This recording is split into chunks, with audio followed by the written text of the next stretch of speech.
Hey everybody, it's time for an update on the CLK, and I'll give you a quick tour of my messy garage, so come on in.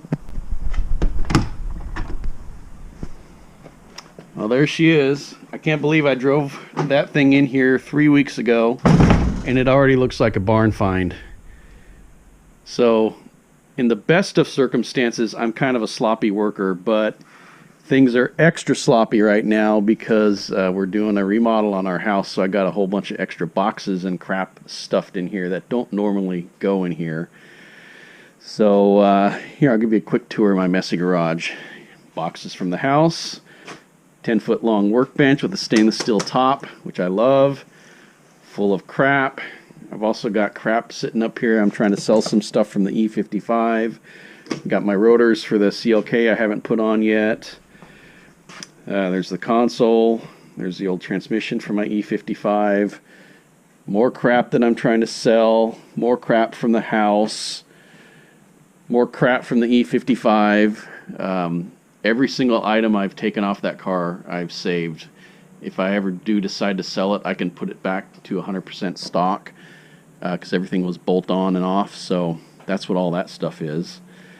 And back there's some woodworking stuff that I don't use anymore. So let's talk about the CLK. This winter's project is weight reduction, and as you can see, I'm kind of knee deep in that right now. I've taken out all of the interior panels. I've taken out every non-essential electronic component. And I've deconstructed the wiring harness, or at least I've started to. I've done everything from the dash toward the rear of the car so far. And let me tell you, that factory tape that they wrap these harnesses in is just the nastiest, stickiest crap you could imagine. I have to wear gloves working on this, otherwise my hands are sticky for days afterwards. So sort of my approach here has been to unplug everything that I don't think the car needs. So things like the GPS sensor in the back, the airbag sensors, other things, you know, the stereo amplifier. I unplugged all that stuff. I even unplugged the ABS and the traction control sensors. And I drove around like that for a while just to make sure that A, it wouldn't turn on the check engine light, and B, that the car would still run and drive fine. So after driving like that for a while, I decided it's time to go ahead and start stripping out those things. So that's what we're in the middle of here. Generally speaking, the plan is to put the interior back together so it looks kind of like a factory interior. The rear seat will not get put back in. I'll probably just do a carpeted flat panel that folds up and down, and a carpeted flat platform down here, so I can fold the panel down and have a full access to the trunk for when I do road trips and stuff. It will eventually have a full 850 certified roll cage.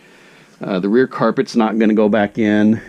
I'll probably just paint that black back there, but the front floor mats will probably not go back in their factory form. I'll probably build some carpeted aluminum panels or something because the factory carpet has really heavy foam underneath it. But the console will go back in, the side panels will go back in, and the package tray will go back in. The sunroof is going to come out and get welded up. So I don't know what I'll do with the headliner yet. We'll see about that. I might leave the headliner out, or I might make one so that it looks kind of finished. But that's the general idea. One of the things that are staying are the pneumatic pump, which you can see in that foam thing strapped onto the side of the trunk back there.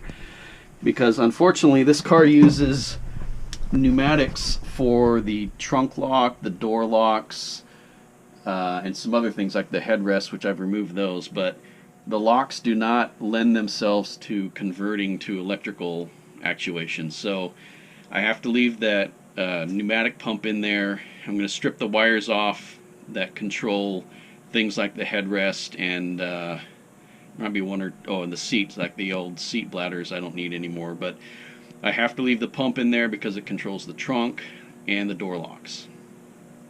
I'm also going to leave a stereo and the factory HVAC because I'm going to drive this thing on the road and I need my tunes and I need my heat. I'm giving up my heated seats. That's kind of a lot to ask, but you know, it's the price paid. It's the price you got to pay to go fast.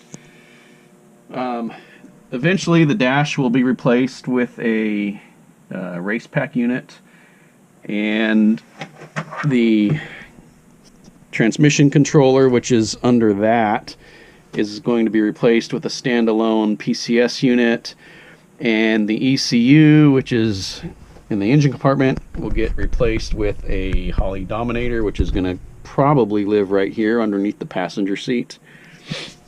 And I'm also strongly considering putting in a Racepack Smart Wire power distribution module, and if I do that, I'm thinking it'll probably live right down here underneath the driver's seat, just because the battery cable passes by there anyway, so we'll see.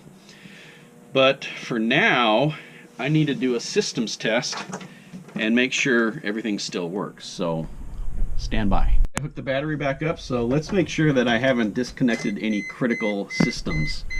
That's a good sign. I've got power. Let's see if it starts. Yes, it still runs. The window works. That's good.